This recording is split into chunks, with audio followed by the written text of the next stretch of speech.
सो hey guys, आज हम देखने वाले हैं क्लास 9 के ज्योग्राफी के चैप्टर नंबर 3 को, जो कि है ड्रेनेज। ये जो चैप्टर है आपका टर्म 2 में आ रहा है और यहाँ पर जो है मैंने एक नया तरीका जो है इस्तेमाल किया आपको इस पूरे चैप्टर को समझाने के लिए। तो ये मेरे लिए बहुत ही नया है इस टाइप से वीडियो बनाना। तो अगर आपको वीडियो अच्छी लगी हो तो प्लीज़ जो है कॉमेंट करके बताना, और इसके साथ ही अगर कोई सजेशन हो तो वो भी आप ज़रूर दे देना कॉमेंट के अंदर, जिससे कि जो मैं अगला वीडियो बनाऊँ उसके अंदर वो जो है मैं अप्लाई कर सकूँ। तो यहाँ पे ये जो पूरा चैप्टर इसको मैंने 3 पार्ट में बांटा है। ये इसका फर्स्ट पार्ट है और इस पार्ट को मैं थोड़ा छोटा रखूँगा, क्योंकि इसमें जो है मैं चाहता हूँ कि आप लोग भी देख करके बता सको कि आखिर वीडियो कैसी है, अगर कुछ ऐड करना है तो क्या करना चाहिए। ठीक है, मतलब आपका सजेशन के लिए मानो वीडियो मैं बना रहा हूँ, और इसमें जो है मैं आपको समझाने का जो तरीका है वो भी चाह रहा हूँ कि बहुत अच्छे से समझा पाऊँ, इसलिए इस टाइप से मैंने इस वीडियो को बनाया है। तो चलो अब जो है टाइम वेस्ट नहीं करते हैं, देखते हैं यहाँ पर ड्रेनेज का मतलब क्या होता है। तो देखो, अगर इसका मीनिंग देखा जाए तो ड्रेनेज जो है यह डिस्क्राइब करता है river system of an area, किसी जगह के रिवर सिस्टम को। तो शायद ही बच्चे होंगे जो समझ पाएंगे कि आखिर ये क्या है। तो इस चीज़ को समझाने के लिए मैं आपको बताता हूँ कि आखिर रिवर सिस्टम क्या होता है, क्योंकि अगर आप इस वर्ड को समझ जाओगे तो आप ड्रेनेज का भी मतलब समझ जाओगे, इसी के साथ ड्रेनेज जो बेसिन है इसका भी मतलब समझ जाओगे। तो देखो, हम लोग आगे वैसे पढ़ने वाले हैं कि जो रिवर है ये दो तरीके से जो है फॉर्म हो सकता है। सॉरी, यहाँ पे थोड़ा मतलब बोलने में गड़बड़ जा रहा है। यह जो है दो तरीके से फॉर्म हो सकता है, और ये क्या है, तो पहला है कि जो माउंटेन्स होते हैं, बर्फीले पर्वत, ठीक है, उनका जो बर्फ़ है जब वो पिघलने लग जाता है तब जो है वहाँ पर वो छोटे छोटे रिवर्स बन जाते हैं, और उसके बाद जो है वो बड़े रिवर को फॉर्म करते हैं। लाइक मान लो ये कुछ पर्वत है जो जिस पे बर्फ़ है, ठीक है, और वहाँ से छोटे थोड़े जो है बर्फ़ पिघल रहे हैं और छोटे छोटे इस टाइप के जो है रिवर्स बन जा रहे हैं। फिर ये आगे जा कर के क्या करते हैं, एक साथ जुड़ जाते हैं और मेन रिवर बना लेते हैं। इसको हम लोग क्या कहते हैं, मेन रिवर। इसी के साथ ये तो पहला वे हो गया। तो याद करना ये क्या है, पहला वे है जिससे रिवर का फॉर्मेशन होता है। एक और वे है, उसमें क्या होता है ना, जैसे मान लो ये कोई स्टेट है, ठीक है, कोई स्टेट मान लो जहाँ पे बहुत ज़्यादा बारिश हुई। जब बारिश हुई तो वहाँ पर पानी इकट्ठा होने लग गया, और जैसे हम लोग जान रहे हैं कि जैसे रिवर्स होती है वो जहाँ पर बनती है ना तो वहाँ पर थोड़ा गड्ढा कर देती है। तो जैसे मानो कि बारिश हुई, पानी इकट्ठा हो गया इस जगह पर, इस जगह पर, इस जगह पर, मतलब पानी इकट्ठा हो गया। अब ये जो पानी इकट्ठा होने के बाद इस तरह से ये बहना शुरू कर दिया, मतलब छोटे छोटे रिवर के रूप में बहना शुरू कर दिए। बहते बहते बहते बहते आए और ये आगे जा करके मिल गए। इस टाइप से ये एक और मेन रिवर का जो है फॉर्मेशन करती है। अब यहाँ पे पूछेंगे कि आखिर इनको क्या बोला जाता है, तो इनको जो है हम लोग स्मॉल रिवर बोलते हैं। मतलब ये जो छोटे छोटे यहाँ पर जो आपको दिख रहे हैं ये स्मॉल रिवर्स हैं, जिनको ट्रिब्यूटरीज कहा जाता है, जिसका वर्ड आपने क्लास 8 में भी सुना होगा। ठीक है, उसका मीनिंग भी आपको वैसे पता होगा। तो ये क्या है, तो स्मॉल रिवर जिनको हम लोग ट्रिब्यूटरीज कहते हैं। अब जो है आपने दो तरीका देख लिया, पहला क्या है बर्फ पिघला उससे बना, दूसरा क्या है तो यहाँ पे बारिश के पानी से। इसको थोड़ा और डिटेल में आगे जानेंगे। अब देखो यहाँ पे ये जो रिवर जिस टाइप से बना, फिर ये रिवर जैसे यहाँ पे मेन रिवर बना, उसके बाद फिर ये आगे जाता है, फिर अगर इस टाइप से मुड़ने लग जाता है तो इसको हम लोग एक टर्म कहते हैं, उसको भी हम लोग आगे देखेंगे। तो ये जो पूरा सिस्टम है कि इस जगह पर रिवर जो है कैसे बना हुआ है, ठीक है, इसके साथ ये आगे आगे क्या फॉर्म कर रहा है, तो ये हो गया रिवर सिस्टम। मतलब इस पूरे सिस्टम को हम लोग क्या बोल रहे हैं, रिवर सिस्टम। इस टाइप के यहाँ का भी जो रिवर का फॉर्मेशन हुआ है, कैसे छोटी छोटी नदियाँ आके मिली, तो ये उस जगह का रिवर सिस्टम है। तो ड्रेनेज क्या बताता है, ये बताता है river system of an area, किसी जगह के रिवर सिस्टम को बताता है। अब देखो, अब आ रहा है topic what is drainage basin. ठीक है, थोड़ा सा सिमिलर है, अंतर बस इतना सा है कि ये बताना चाह रहा है कि the area drained by a single river system. यहाँ पर क्या है, सिंगल रिवर सिस्टम अगर आता है वर्ड तो क्या बन जाता है, ड्रेनेज बेसिन बन जाता है। कि मतलब किसी जगह पर अगर सिंगल रिवर सिस्टम है, एक ही रिवर की हम लोग बात कर रहे हैं, तो वो क्या है, तो वो है ड्रेनेज बेसिन। चलो इसको भी एक एग्जांपल से मैं बता दूं, इसलिए तो मैंने आखिर यहाँ पे ये जगह खाली रखा है। मतलब यार वजह था ना, इसलिए तो इतना मैंने बोर्ड टाइप का खाली रखा है। चलो इसके लिए मैं फिर वही एग्जांपल लेता हूँ, कोई स्टेट का एग्जांपल ले लो। जस्ट फॉर एन एग्जाम्पल मैंने ले लिया, मानो इस टाइप से कोई एक स्टेट है। इस स्टेट में जैसे यहाँ बहुत बारिश हुई, यहाँ से नदी बन गई, यहाँ से नदी बन गई और यहाँ से नदी बन गई। अब ये एक मेन रिवर का फॉर्मेशन कर देते हैं। इसी के साथ मैं एक और नदी बना देता हूँ। जैसे कि मानो यहाँ पर नदी बनी छोटी सी, फिर यहाँ पर, फिर ऐसे यहाँ पर बनी, फिर ये आगे जाके इस टाइप से जुड़ गए। तो ये क्या हो गया, दो नदी जो है हमने यहाँ पर बना दिए, छोटी छोटी नदियों से एक बड़ा सा नदी बना दिया, मेन रिवर बना दिया। अब ड्रेनेज बेसिन क्या है, तो ये बताना चाह रहा है the area drained by a single river system. यहाँ पे सिंगल रिवर सिस्टम की बात की जा रही है। तो अगर यहाँ पर हम लोग पहला को देखें तो इसको हम लोग नाम दे देते हैं रिवर ए और इसको नाम देते हैं रिवर बी। तो ये ऐसे चलो मैंने बांट दिया, ये एरिया बांट दिया। तो ये जो पूरा एरिया हो गया, ये क्या है, इसके अंदर रिवर ए है, तो इसको हम लोग क्या बोलेंगे, इसको हम लोग बोलेंगे ड्रेनेज बेसिन ऑफ रिवर ए। ये रिवर ए का ड्रेनेज बेसिन है। इस तरह ये जो एरिया क्या है, तो ये एरिया है रिवर बी का ड्रेनेज बेसिन। मतलब कि हमने इन दोनों को अलग कर दिया। भाई ये जितना दूर जा रहा है, ये जितना दूर जो फ्लो कर रहा है, इसका जहाँ जहाँ बहाव है जिस जगह पर, उसको हमने दे दिया कि ये इसका ड्रेनेज बेसिन है। और भाई जो हमारा रिवर बी है, ये जहाँ जहाँ बह रहा है, मतलब ये जो ड्रेन कर रहा है। वैसे ड्रेन का दो मीनिंग होता है, पहला कि सूखना और दूसरा बहना। तो हम लोग यहाँ पर बहाव की बात करें, मतलब ये जहाँ पर बह रहा है तो उसको हमने दे दिया कि ये रिवर बी का ड्रेनेज बेसिन है। बस हमने अलग अलग कर दिया क्योंकि हमें सिर्फ एक ही रिवर सिस्टम को लेना है। चलो इतना क्लियर हो गया। इसके साथ चलो एक और मैं आपको टर्म इसी में समझा देता हूँ। हल्का साफ कर दो, अदरवाइज आप लोग बोले कि यार इतना ख़राब तरीके से क्यों समझा रहे हो, मतलब इतना बीच में मतलब घुसा दिया था। साफ करके चलो। अब क्या है ना, ये अगर कोई स्टेट है और या कोई भी जगह, मान लो मैं स्टेट बोल रहा हूँ इसलिए ताकि आपको आसानी हो, आप कोई भी स्टेट को अपने दिमाग में ला लो फिर समझने लग जाओ, ठीक है। जैसे मान लो ये कोई जगह ही है, यहाँ पर एक रिवर फॉर्म हुई, फिर यहाँ पर दूसरी रिवर फॉर्म हो गई। रिवर कैसे ही फॉर्म हो सकता है, अब जो नहीं है कि भाई स्टार्टिंग यहीं से हो सकता है कोई नदी यहाँ से भी आके जुड़ जाए, तो ये उस डिपेंड करता है, ठीक है ना। मैंने बस डायग्राम के लिए बना दिया, दो हो गया। अब देखो ये जो छोटी नदियाँ हैं, जैसे ये नदी यहाँ पर आई, ये नदी आखिर यहाँ पर जाके क्यों नहीं मिली, इसमें क्यों नहीं मिली। मतलब जब छोटी नदी का फॉर्म होता है तो हो सकता है ये नदी जाकर के इसमें मिल जाए, या हो सकता है कि ये जो नदी थी ये यहाँ पे ना मिल करके, जैसे स्टार्टिंग में देखा ना कि ये इसमें मिल गई, ये यहाँ ना मिल गई, ऐसे यहाँ पे घूम के इसमें मिल जाए, मतलब हो सकता था, बट ऐसा हुआ नहीं। ना होने के रीज़न क्या हो सकते हैं, तो इन सिंपल देखा जाए तो इसका रीज़न क्या हो सकता है कि भाई वहाँ का जो ज़मीन होगा ना वो उठा होगा। हम लोग जब भी देखते हैं तो पानी जब बहती है ना तो वो एकदम सिंपल पार्ट होती है, एकदम धीरे धीरे बहते बहते चल जाती है। तो जो सीधी सी बात है, यहाँ पर ज़मीन क्या होगा, उठा होगा। इस वजह से ये जो रिवर थी ये इधर नहीं गई और ये रिवर यहाँ पर आके मिली नहीं। तो ये जो अपलैंड होता है इसको हम लोग क्या बोलते हैं, वाटर डिवाइड, क्योंकि यहाँ पर ये दो अलग अलग ड्रेनेज बेसिन को जो है डिवाइड कर रही है। ध्यान देना, दो अलग अलग ड्रेनेज बेसिन। ड्रेनेज बेसिन का भी मैंने मीनिंग समझा दिया है कि यहाँ पर हम लोग सिंगल रिवर सिस्टम को लेते हैं। मतलब अगर ये रिवर ए है तो ये बी है, ये दोनों एक दूसरे से अलग हैं, और अलग किसने किया, तो इस जगह ने किया, क्योंकि ये ऊंचा जगह है। इस वजह से हमने इसको क्या बोलते हैं, वाटर डिवाइड। उसी चीज़ को यहाँ समझाया गया। देखो यहाँ पे स्ट्रीम ए है, यहाँ पे स्ट्रीम बी है, दोनों ही देखो एक दूसरे से अलग हैं। ऐसा क्यों हुआ, क्योंकि ये बीच में थोड़ा सा उठा हुआ जगह है, जो कि हम लोग क्या कह रहे हैं, उसको वाटर डिवाइड कह रहे हैं। अब ये कुछ भी हो सकता है, मतलब कि हो सकता है कि वहाँ पे माउंटेन हो, क्योंकि अगर हम लोग माउंटेन का डायग्राम बनाते हैं और मान लेते हैं यहाँ से एक नदी गुजर रही है और यहाँ से एक दूसरी नदी गुजर रही है, इस नदी का नाम है ए, इसका नाम है बी। आप कोई और नदी का भी नाम रख लो, मान लो इसका गंगा हमने रख लिया, इसका ब्रह्मपुत्र रख लिया, मतलब जस्ट फॉर एग्जाम्पल, मैं कह नहीं रहा हूँ, ठीक है, जस्ट फॉर एग्जाम्पल। तो ये दोनों अलग अलग नदी हो गई। अब देखो दोनों एक से मिल रही है, नहीं मिल रही है, और नहीं मिलने का वजह क्या है, तो ये माउंटेन। तो ये जो माउंटेन है ये क्या है, ये वाटर डिवाइड है, ये दो अलग अलग ड्रेनेज बेसिन को, मतलब जो रिवर सिस्टम है इनको डिवाइड कर रही है। चलो तो इतना आपने समझ लिया, आई होप। अगर कोई भी कन्फ्यूज़न है तो आप मुझसे पूछ सकते हैं। वैसे मैंने कुछ ज़्यादा ही डिटेल में बताया, इसलिए मुझे टाइम भी अच्छा खासा लग गया इसको समझाने में। अब यहाँ बताया गया है कि जो इंडियन रिवर्स हैं यह डिवाइडेड है टू मेजर ग्रुप्स में, जो कि है हिमालयन रिवर्स और पेनिनसुलर रिवर्स।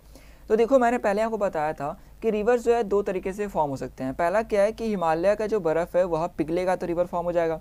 दूसरा क्या है, तो ज़्यादा कहीं पर बारिश होगी तो उससे रिवर फॉर्म हो जाएगा। तो यही है, जो हिमालयन रिवर्स है ये बर्फ़ पिघलने से होते हैं, और जो ये पेनिनसुलर रिवर है ये ज़्यादा बारिश की वजह से फॉर्म होते हैं।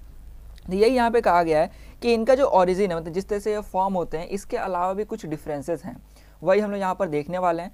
पहले बात कर लेते हैं हिमालयन रिवर्स की।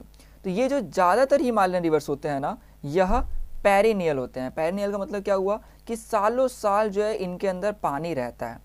जैसे कि आप लोग सुने होंगे कभी कि कहीं पर जो है सूखा आ जाता है, लाइक कोई जो रिवर है वो सूख भी जाता है कई बार, लेकिन ये जो हिमालयन रिवर्स होते हैं ये कभी नहीं सूखते। मतलब ज़्यादातर, जैसे यहाँ पे बोला गया है, most of the Himalayan reverse, ये ज़्यादातर क्या होते हैं, तो कभी नहीं सूखते हैं, सालों साल इनमें पानी जो है बना रहता है। और ये इसलिए क्योंकि जो बर्फ़ पिघलने से जो है यह फॉर्म होते हैं। ये यहाँ पे कहा जा रहा है कि ये जो रिवर्स हैं इनको जो है पानी बारिश से ही मिल जाती है। मतलब मेन रीज़न क्या है, तो यह बर्फ़ पिघलने से फॉर्म हो रहे हैं, लेकिन बारिश होती है तब भी जो है इनमें पानी आता है, इससे थोड़ा और पानी बढ़ जाता है।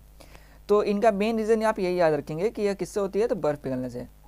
इसके बाद बोला गया है कि जो टू मेजर हिमालयन रिवर्स हैं यह है इंदस और ब्रह्मपुत्र, जो कि कहाँ से ऑरिजिनेट होते हैं, तो नॉर्थ से।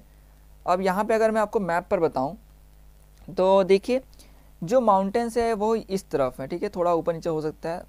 तो मान लो कि जैसे माउंटेन्स है ये यहाँ इस तरफ है, यही है, मतलब थोड़ा सा आगे पीछे हो सकता है। तो ये जो है यहाँ से ऑरिजिनेट होते हैं। इंदस जैसे आप देख सकते हो, अगर मैं इसको थोड़ा और बड़ा कर दूँ, वैसे भी उतना क्लियर नहीं है बट फिर भी थोड़ा ध्यान दीजिएगा। इंदस, जैसे ये आप देख सकते हो यहाँ पे इंदस, यहाँ पे इंदस लिखा हुआ, मतलब ये जो है इंदस रिवर बह के जा रही है। इसका ओरिजिन जैसे आप देख सकते हो कि यहाँ से हुआ है, या फिर हो सकता है कि थोड़ा इधर से हुआ हो। तो अगर मैं यहाँ पर देखूँ तो इंदस रिवर यहाँ से ओरिजिनेट हुआ है, फिर इधर से जा रहा है, जा रहा है, जा रहा है, जा रहा है, जा रहा है, इस तरह मतलब जा रहा है, और इसमें जो है बट भी रहा है थोड़ा, और इस तरह जाके मतलब सिंपल वे में देखा जाए तो जाके फिर मिल जा रहा है समुद्र से। वही अगर मैं बात करूँ ब्रह्मपुत्र रिवर की, तो इसकी रुकी ओरिजिन बताता हूँ मैं। यहाँ पर देखिए ये जो ओरिजिन दिख रहा है ना आपको, ये है ब्रह्मपुत्र का। ये जा रहा है, जा रहा है, जा रहा है, जा रहा है, जा रहा है, फिर आगे से घूम रहा है, फिर इस तरह करके फिर और आगे, फिर इस तरह अंदर। यहाँ पे आपको अलग अलग नाम मिलेंगे, टी संगपो करके, ध्यांग, ठीक है, ये सब ब्रह्मपुत्र रिवर के ही नाम है। नहीं होता है कि अलग अलग जगह पे किसी चीज़ को अलग अलग नाम से बोला जाता है, तो वही यहाँ पे अलग अलग नाम दिए गए हैं। तो इस चीज़ में आप कंफ्यूज मत होइएगा, क्योंकि आगे आपको बताया गया है वैसे। तो ये देखो यहाँ से जो है, जो नॉर्थ आप देख सकते हो, नॉर्थ से जो है ये दोनों ऑरिजिनेट हुए हैं। तो यही यहाँ बताया गया है, क्योंकि नॉर्थ में माउंटेन्स है तो नॉर्थ से ही ऑरिजिनेट हुए हैं। तो ये बहुत सिंपल सा हो जाता है याद करना कि आखिर इनका जो ओरिजिन है वो किधर से होता है। तो ये थे यहाँ पर दो। इसके बाद बताया गया है कि जब भी ये रिवर बहते हैं तो ये माउंटेन्स में जो है कट कर देते हैं, जिनको हम लोग बोलते हैं जॉर्ड्स। जैसे कि आप देख सकते हो ये पहाड़ हो गया दोनों तरफ, और बीच से यहाँ पे आराम से रिवर जा रही है। तो ये जो है माउंटेन के बीच में जो है कट कर दिया है, रास्ता अपना बनाते हुए जा रही है, तो इसी को हम लोग बोलते हैं जॉर्ज। इसके बाद जो है जो हिमालयन रिवर्स हैं, इनको लंबा रास्ता तय करना पड़ता है समुद्र में जाने के लिए। तो सिंपल सा बात है, यहाँ पे आप देख भी सकते हो कि ओरिजिन यहाँ से हुआ है, फिर ये जा जाके देखो कितना इनको लंबा रास्ता तय करना पड़ा। वही अगर इसकी इंदस की बात करें तो इसका भी ओरिजिन हुआ है, फिर देन ये ऐसे मतलब जा करके इसको यहाँ पर जो है मिलने में कितना ज़्यादा लंबा रास्ता तय करना पड़ रहा है। तो ये तो हो गए हिमालयन रिवर्स के बाद। वही अगर आप पेनिनसुलर में देखोगे तो वहाँ पे पता चलेगा कि उनको ज़्यादा लंबा रास्ता तय नहीं करना पड़ता है एज़ कम्पेयर टू हिमालयस, ठीक है। तो ये इनके बारे में कुछ पॉइंट्स हो गए, एग्जाम में आता है तो आप इसमें लिख सकते हैं। अब चलो इसके आगे कुछ और इसके टॉपिक्स हैं, उसको मैं समझा देता हूँ। देखो इसके आगे जो टॉपिक्स थे ना, वो थोड़ा सा अगर आप पढ़ते हो सिर्फ वर्ड बाय वर्ड यहाँ पे जैसे हैं सेंटेंस पढ़ के समझना चाहते हो तो मुश्किल होगा, इसलिए यहाँ पर यही चीज़ जो है सिंप्लीफाई करके इसमें दिया गया है, तो मैं आपको इसमें समझा देता हूँ। तो इस बीच जो है कुछ चीज़ों के फॉर्मेशंस होते हैं, वो यहाँ पर बताए गए हैं। तो देखो जब भी पानी अगर पहाड़ के ऊपर से मान लो ऊपर से नीचे आ रही है, तो ऊपर से नीचे आने में बहुत तेज़ी में आती है। तो जब तेज़ी में आती है ना, तो अपने साथ बहुत ज़्यादा जो है सॉइल, फिर उसके अंदर सैंड होता है, ये सब चीज़ को लेकर अपने साथ चलती है, पत्थर भी उसमें रहते हैं। तो ये मानो एकदम तेज़ी में रफ्तार में से आ रही है। और जैसा कि आप एक चीज़ और देख सकते हो, ये नागिन टाइप की बन के आ रही है। ऐसा इसलिए होता है क्योंकि मान लो ऐसे सीधे जा रही है, उसको आगे बहुत ज़्यादा जो है मानो पत्थर मिल गया है, तो वो अपना रास्ता बदल देती है। मतलब अगर उसको वो टैकल नहीं कर पाती। एक होता है कि चलो पत्थर आया उसको एकदम हटा दिए, लेकिन मान लो कि कहीं पत्थर आ गया या फिर ज़मीन थोड़ा ऊंचा हुआ जिसको टैकल नहीं कर पाए तो घूम जाएगी। तो इस तरीके से होता क्या है कि बहुत बार इस टाइप का जिगजैग बन जाता है। यहाँ पे जैसे आप देख सकते हो एक जिगजैग टाइप का बन गया है।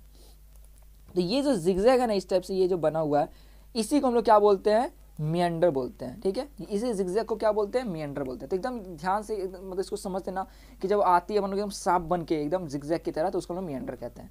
फिर क्या होता है कि जब वो एकदम बह के जब नीचे पहुंच जाती है, देखो लोअर कोर्स में जब पहुंच जाती है, इसको थोड़ा जूम कर देता हूँ अदरवाइज समझने में दिक्कत होगा, ठीक है। जब वो नीचे लोअर कोर्स में पहुंच जाती है, तब क्या होता है कि उसका रफ्तार बहुत कम हो जाता है, और इसके चक्कर में जो उसके अंदर बहुत सारे जो सॉइल रॉक्स होते हैं, सैंड होते हैं, उसको क्या करती है वो उसको जमा करना शुरू करती है। तो देखो यहाँ पर आप ये देख रहे हो, ये एकदम अलग सा बना हुआ है, मानो एक पॉन्ड टाइप का करके, लेक टाइप का, सॉरी एक लेक टाइप का। तो ये क्या है, ये ऑक्सबो लेक है। इसको हम लोग ऑक्सबो लेक है इसलिए कहते हैं क्योंकि इसका फॉर्मेशन रिवर से हुआ है। और होने का वजह क्या है, तो इसको मैं पहले क्लियर कर देता हूँ, हाँ ठीक है। तो देखो इसको क्या होता है, मानो ये ऊपर से नीचे की तरफ आती है तो इसका स्पीड कम हो जाता है। ये पहले इस टाइप से गई होगी, ठीक है, पहले ये इस टाइप से जा रही होगी, लेकिन बीच में क्या हुआ ना कि जब नीचे वो पहुंची होगी तो उसके बाद जितने भी ज़्यादा सॉइल के होंगे, ये रॉक्स ये सब होंगे, उसको वो सोची होगी डिपॉजिट करने का, लाइक वो किनारे किनारे छोड़ेगी। तो इस तरह ये यहाँ छोड़ती है, यहाँ छोड़ती है, और ये एकदम जाम कर देती है, अपना रास्ता ही ब्लॉक कर देती है।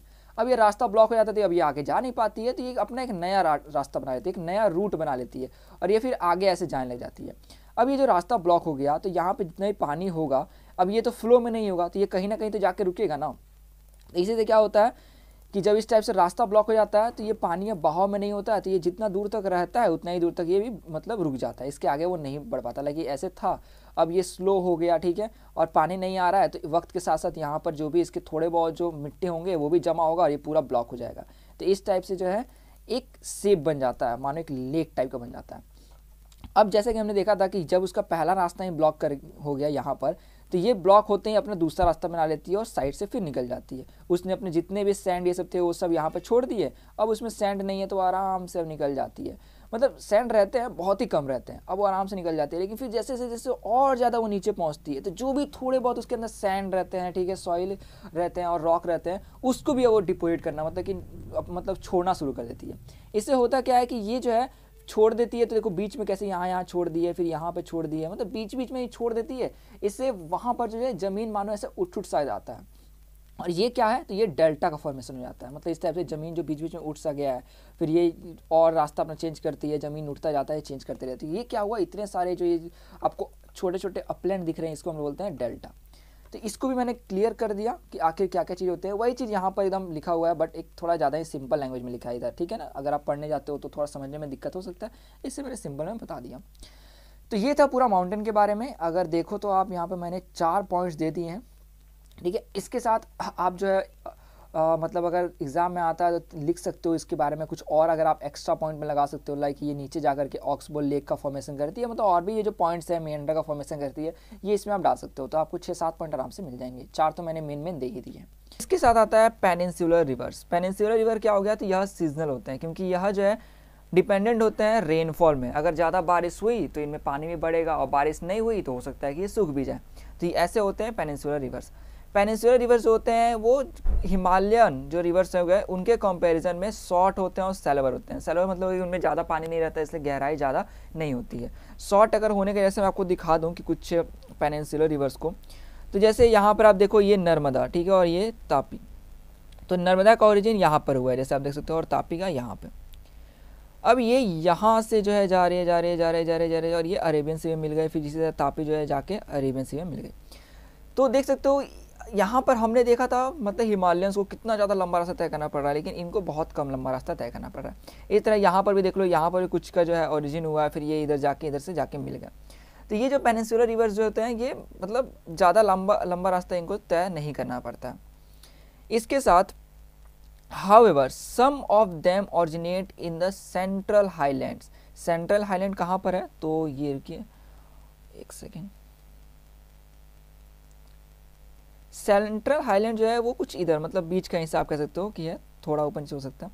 तो यहाँ पर है, तो यहाँ पर जो है बहुत ही कम रिवर जो होते हैं सेंट्रल हाईलैंड से, देखिए सम लिखा हुआ है, बहुत ही कम है जो सेंट्रल हाईलैंड से फॉर्म होते हैं। लाइक यहाँ पर देख सकते हो कुछ रिवर्स यहाँ पर बने गए हैं, ठीक है, यहाँ ये सब रिवर्स हो गए। इनमें बहुत कम, इनके नाम याद करने की वैसे उतना जरूरत नहीं है, कुछ के याद कर सकते हैं आप। इसके बाद है मोस्ट ऑफ रिवर्स ऑफ, जैसे हाँ अगर इसका नाम का एक साथ क्वेश्चन पूछा हुआ था कि इसमें कुछ नाम बताने के लिए कि जो 2 से होते हैं, तो यहाँ पर आप देख सकते हो कि सेंट्रल हाईलैंड में नर्मदा हो गया, तापी हो गया, ये आप नाम भी याद कर सकते हैं। Most of the rivers of peninsular India originate in the western Ghat and flow towards the Bay of Bengal. देखिए ज़्यादातर जो है वेस्टर्न घाट की तरफ, वेस्ट किधर है, तो यहाँ पर नॉर्थ है, यहाँ पर ईस्ट है, तो वेस्ट किधर है, इस तरफ वेस्ट है, ठीक है, ये वेस्ट हो गया। तो ज़्यादातर जो है वो वेस्टर्न घाट मतलब ये जो कुछ हिस्सा हो गया ना, यहाँ से फॉर्म होते हैं और जाके कहाँ मिलते हैं, तो बे ऑफ बंगाल मतलब इधर, मतलब वेस्ट में फॉर्म हुए और कहाँ ईस्ट की तरफ जा रहे हैं। बहुत ही कम होते हैं जो कि बीच में से कहीं पे फॉर्म हुए और वेस्ट की तरफ जा रहे हो। जैसे एग्जाम्पल मैंने यहाँ पर दिया था, एग्जाम्पल में मैंने आपको 2 बताए थे कि जैसे नर्मदा और तापी को आप देख सकते हो फॉर्म हुए, ठीक है, चलो इस तरफ फॉर्म हो गए सेंट्रल हाईलैंड की तरफ, लेकिन ये जा किधर रहे हैं, तो यह जा रहे हैं वेस्ट की तरफ, ठीक है, ये कहाँ गए, यहाँ पर वेस्ट की तरफ मिले हैं तापी और ये। लेकिन जो ज़्यादातर होते हैं वो कहाँ जाते हैं, तो वो वेस्ट से ईस्ट की तरफ जाकर के बे ऑफ बंगाल में मिलते हैं। लाइक यहाँ पर आप देख सकते हो इधर हो गया, ये हो गया, यहाँ पर तो इतने सारे हैं, ठीक है, ये सब कहाँ जाके मिल रहे हैं, तो बे ऑफ बंगाल में जाके मिल रहे हैं। तो ये हो गया कुछ इनके बारे में। सो पेनिनसुलर रिवर्स और आप जो है हिमालयन रिवर्स के बारे में आप देख लिया, कुछ इसमें डिफरेंसेस थे, कुछ इनके एग्जांपल्स हमने देख लिए। इसके बाद अब आगे आ रहा है आपका कुछ इसके बारे में, ठीक है, ड्रेनेज पैटर्न के बारे में। तो वैसे वीडियो लंबी हो गई है तो मैं इसको अगले में कवर कर दूंगा। वैसे ये ज़्यादा इंपॉर्टेंट नहीं है, बहुत बेसिक भी है, तो इसलिए अगले जो मैं पार्ट बनाऊंगा उसके अंदर इसको कवर कर लूँगा। तो ये था पूरा इस वीडियो के अंदर। आशा करूँगा आपको वीडियो अच्छी लगी हो। कोई भी कन्फ्यूजन हो तो आप पूछ सकते हैं कॉमेंट करके। और जाने से पहले ये ज़रूर बताना कि वीडियो जो है आपको कैसी लगी, और हाँ इसमें अगर कोई आपका सजेशन है तो वो देते जाना, इस हिस्से की मैं अगली वीडियो में इंप्रूव कर सकूं। तो ये था पूरा इस वीडियो के अंदर, आपको मैंने पूरा एक मतलब नोट्स की तरह भी जो है यहाँ पे प्रोवाइड कर दिया है। तो मिलते हैं हम लोग इसके नेक्स्ट वीडियो में।